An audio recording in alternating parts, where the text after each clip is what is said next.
Whiskey Crew. I'm Russ Heaps, and welcome to this segment of Beer to Whiskey.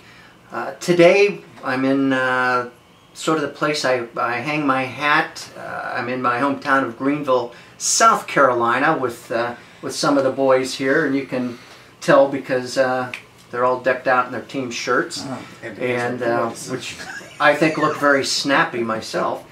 But this is also kind of the place where I hang out on Friday nights when I'm in town. I'm at Sobeys, which is part of the Table 301 group.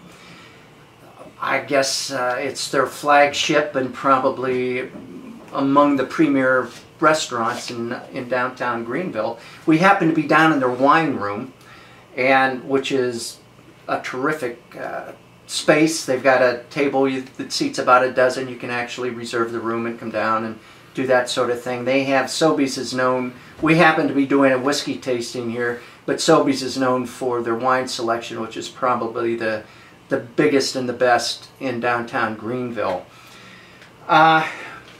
Before we really get cooking on this thing, John, what would we like the folks to do? Oh, we want them to like us. We've done this before. Yeah. Like us and subscribe? Yeah.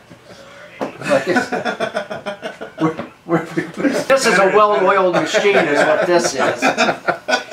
Anyway, what we're doing today is the first blind whiskey tasting that we've done for Beer to Whiskey, and if this goes pretty well, we're going to do more. But actually, this is going to span 3 segments. This segment, we are tasting some things that are 100, less than I guess 100 proof. And then we're going to do a segment where we're tasting things 100 proof and more. And then the final segment, we'll take the highest scores from these first 2 and rate them 1, 2, 3, 4. So we'll come out with a winner. I want to introduce you to the bar manager here at Sobeys, Brandon Urego. And I pronounced that correctly, did I not? That was good. I did. I did it. I've only known him for about 10, 12 years. Brandon was kind enough to come in a little early today and give us a hand with this thing. And he is sort of the security guy. And he's put these out and poured this and made sure that nobody cheated. And so we have no clue what's in front of us. And exactly what did you do here, Brandon? You guys, so they went in the other room, and while they did that, I poured everything. So we got four tasters, and we have each one sitting on a certain number, and what they're going to do is taste it and take notes on it and talk about it. And these are the 4 bottles that they'll be tasting on this round. And other than the fact that you seem to have given them more than me, I think you did a fine. It's a size ratio. Yeah, evidently. So having said that, Brandon, you can go back doing whatever it is that you want to be doing, and we'll get on with this part of it. Yes, sir. So I've got a few notes here, and what we're tasting with this is totally unscientific. Other than the fact that we like whiskey and we like bourbon, and we just picked some things. Some of these are out of Randy's collection that he brought down with him from Ohio, and some of them are out of mine.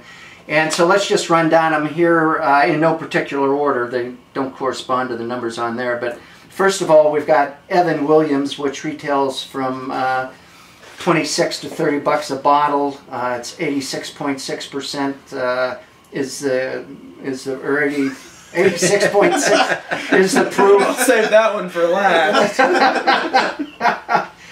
It ages from 7 to 8 years. It's made by Heaven Hill in Louisville, and it's just to put a little plug in for Louisville. Main Street in Louisville is, there's about 7 or 8 blocks of it that's designated as Whiskey Row.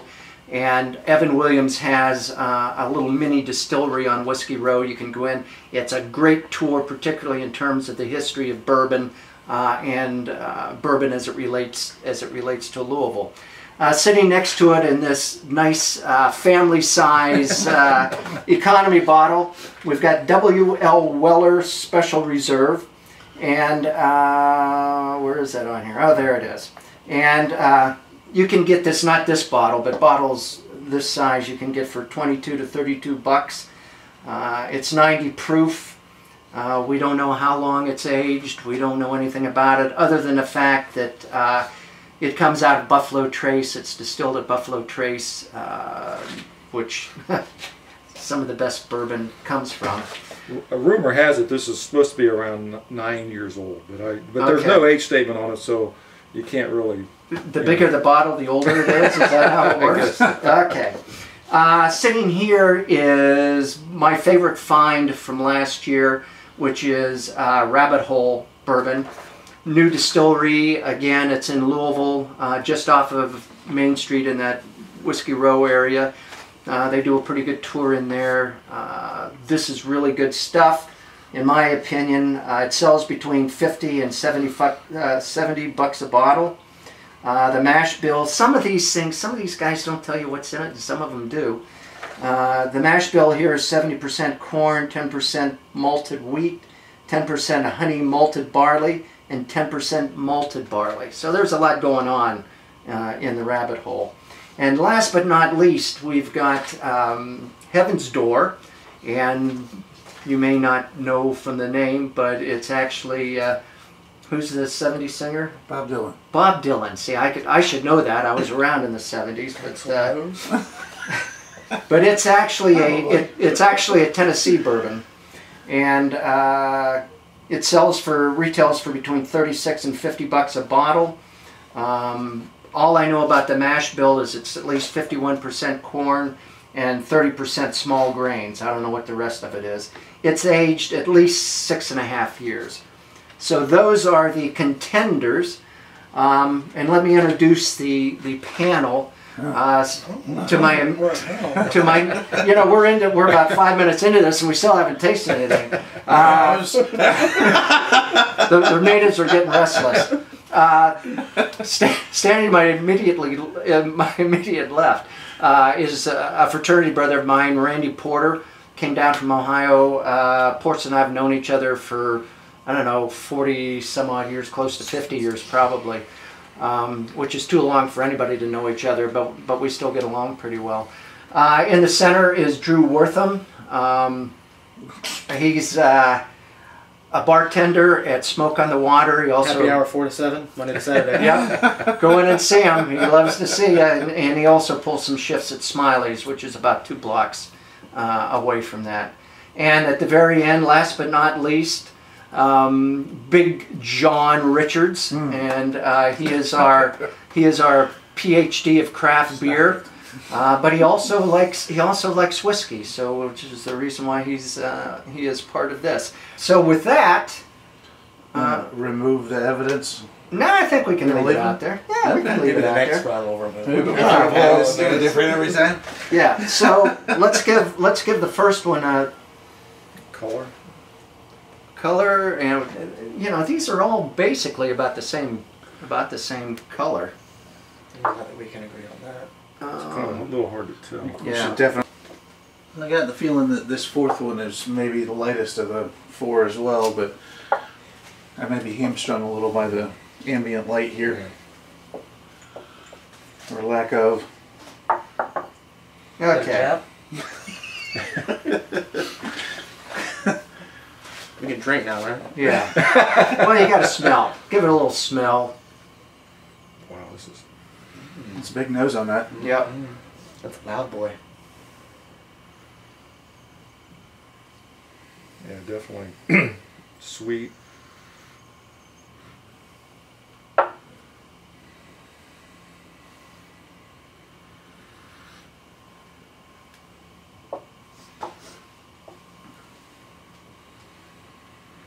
That easily has the biggest nose. Is this the guy who smelled well 4 already? I just picked up the second one. Yeah, That's not much. the second one I'm not pulling almost anything off of. No. And 4 is even less than 2. Yeah, 1's definitely got the loudest and proudest nose. Yeah, I'm not. Three's boozy to me. 4, actually, I like that nose on 4's kind of floral, almost. Say things like that. Maybe say it's it quietly to me so that way I can. Alright, I'm going in. I don't Yeah. care what you guys are doing anymore. Number 1, I'm pulling lots of malt, some honey. Definitely some honey. This one, number 3's got a little smoke to it. I get a little smokiness from number 3. You got to really stick your nose down in. Number 4's just not a whole lot going on there. Pretty smooth on that Yeah. one. There's not a bite. It's not a huge bite. There's enough spice there to let you know it's happening, but And there's something that kind of sucks the moisture out of your mouth Right. back in a little bit. Amusing anecdote when it comes to doing the nose. I used to date a girl when we were getting into beer, and we'd go out and I would cover one nostril and smell, and cover the other nostril and smell. And over the course of time, I convinced her that that was the normal way to do things. And we spent about a year doing things that way until a bartender finally called her out, and I instantly got in trouble and had to walk home. All I get out of that is caramel. I'm just having trouble pulling anything out of 2. All I get is a little nose. bit of caramel. That's all I get. Yeah, I can tell. I can tell that I'm smelling something. It's just not aggressive enough to get anything coming off of it. Some caramel, maybe butterscotch. It's hard to say. Definitely get a lot of honey in the flavor. Bigger on the palate, though. Yeah, you're right. Yeah, I think It's a lot richer than the first one is. Yeah, the flavor doesn't It's- really match the nose No, very much at all. I feel like I can still taste it though, breathing in and out. Yeah. I can taste it on my tongue. yeah, it hangs in there. Yeah, there's more. It's definitely richer. There's definitely more like caramel and honey, and maybe honey, maybe not honey, maybe it's butterscotch. Maybe. And that's got a bigger bite to it than the first one did as well. I'm on number 3 right now. This one, that's what we're. now this one smells like saltwater taffy. I don't know why all of a sudden this one smells like saltwater taffy to me. It's the one that just smelled like booze the first time. Definitely an oaky finish, I thought. Yeah. Almost smoky. Yeah, and I think it has a smoky No. nose to it. Yeah, I'll give you a little smoke on that. There's something definitely acrid in there. And the finish is real spicy on that one. Yeah, now that you mention it, yes it is. Almost overwhelmingly so. Yeah, that's just it takes all the flavor away altogether and just leaves you with that peppery, spicy bite. On to number 4. Yeah, this one's soft. Mm-hmm. Makes you come to it. Yeah. Makes you come a little closer. Oh, brother. This one probably the sweetest of the 4. I It think. smells sweet. It smells a little perfumey, a little floral. That one doesn't seem to hang out very long. No. I can already taste number 3 again. Right. Now that's quick. Yeah. You're right. It's sweet right up front, but it's not really- mouth coating at all. It's No. not aggressive at all. And I don't know if that's a bad thing. No. I want you to drink more of it quickly. Yeah. That's And that's a good thing. Can do! in the beer world, that's what we call accessible. Excellent. It's not everything has to be avant-garde. Right. Well, sometimes you want to get smacked around with the flavor, and sometimes you just... Sometimes you want to smack the flavor around. Yeah. All right, I don't even know how to score these things on color. What's our... I don't even know I if was there's just going to put yes. 1 to I don't know 10. if there's We're a gonna- baseline. I don't know if there's a... I mean, as far as I'm concerned, every one of these is the same. And As just far as color goes. and just remember, if you score with a fraction like 3.5, you're going to have to add all that. So you want another 0.5 in there. Yeah. Well, to me, it's just strictly on... Since I'm just going to go with 10 with this one and 9 on the other ones, because to me that looks a little dark. Since we don't have any... I mean, if you're talking about it, was it really dark? No, it's not, but I don't know. Yeah, honestly, on judging the color, I don't Well, really know. I'm so... What would you consider coming out one of and what the... would you consider I don't know, that's the difference. Coming out of the beer world, there's an appropriate color. Right, yeah, for And with in this, the whiskey, they're all the same. Right. Pretty much. So... So maybe give them all the same. I'm like going to write an 8 down on all of them just to give it a baseline. And Yeah, right. I'm going to do an I already did it. I didn't copy off you. I already put down an 8 on all of them. I'm going to do an 8.5 that way. it's because Drew's a generous man. Yeah, the more Yeah, the more you number move one, from one to the next, it really you start to differentiate that's a some lot more of stuff. butterscotch. I mean, number one really was the one that had a That was the Thick nose, the big yeah. the big nose and the big palate. I guess I'm getting a little bit more to number two now that I wasn't sure. I keep getting smoke on number 3. I don't know what that is, but it's got a smokiness to it, almost like not like really a heavy Scotch, but it does have a little bit of smoke. Well, I mean, each one of these should probably have a little, right? Because they got to be in charred oak barrels. Charred oak barrels, right? That's definitely most noticeable in number 3. Though. Agreed. Agreed. I'm gonna go get my other .5s out of the way now. Yeah, I'm gonna be. It's gonna be weird for me on a lot of this stuff because, as Russ knows from the beer stuff we've done, I like things that taste a lot. Right. I feel myself tending to give the more aggressive ones a bigger score. Oh, you're going to love the next segment when we do the Oh, sure. 100 and over. Yeah, I was gonna say. I mean, I think thus far number one. The thing about going to the big ones is whether they can overcome their proof. Okay, what kind of tasting notes is anybody getting off some of these? I went through that a little, and the nose is going to be informative there. And I take the first one is so much sweeter than the rest of them. I'm getting all that honey and butterscotch and which makes smooth. That's smooth. It's real good. Which makes me think I know which one that is. Yeah, no, thank you. Number 3, you get that little bit of smoke flavor, and then it's got a real spicy aftertaste to it. Remember that spice on 3 and how lingering that it is. It honestly overpowered 4 quite a bit. Yeah, 2's got some of that creamy texture and a bigger caramel, toffee, some of those burnt sugar flavors in there. It kind of lays itself out. Yeah. It's almost thicker. And the mouthfeel on that one I think is the biggest of the 4. Mm-hmm. My lips are numb. As long as your feet Russ don't is still go here, down. guys.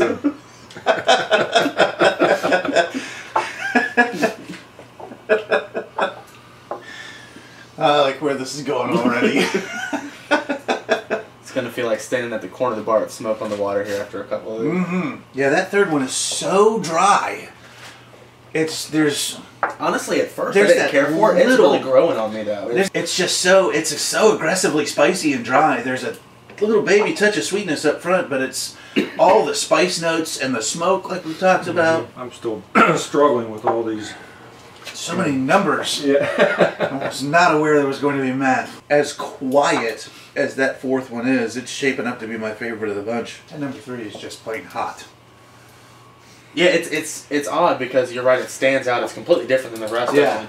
But every time I go back to it, I think that I wouldn't necessarily say it was my favorite, but it's definitely the most unique out of all of them. If I was having a cigar, that's the one I want. So we ready to total these up? And I totaled mine oh, up. you've totaled yours up? Okay. Gosh, this is hard to do. 8 times 3 is 24 plus 7. That's 31. Woohoo! What was that? Nah. Need some help? I am just not interested in. Not interested in leaning over this and going. It's a 2 and it's a. Remember when math teachers would tell you, "Oh, you're never going to carry a calculator around with you for the rest of your life." Yeah. Well, who's laughing now, Miss Lingard? Joke's on us. I did not realize I was going to come You through with really like such that one. a clear winner. You really like that one. So are you adding? I'm adding. Talk to me. I've got 34. I had 31. I had 32. I have 30.5. Just to be different. Okay, so I what's have a the total? 127.5 on number 1. All right. Number 2, I've got 25. I had 26. I have 28. I have 29. Okay. It's got 108. Number 3, I've got 28.5. I had 23. I have 29.5. It's got 108 as well. Number 4, I've got 23. Oof. 28. Yeah. 30. And you had 12 more points than Rustin on that one. I know. That's crazy. 116 on the last one. Okay. So Okay, good. So our 2 favorites were 1 and 4. 1 and 4. Mhm.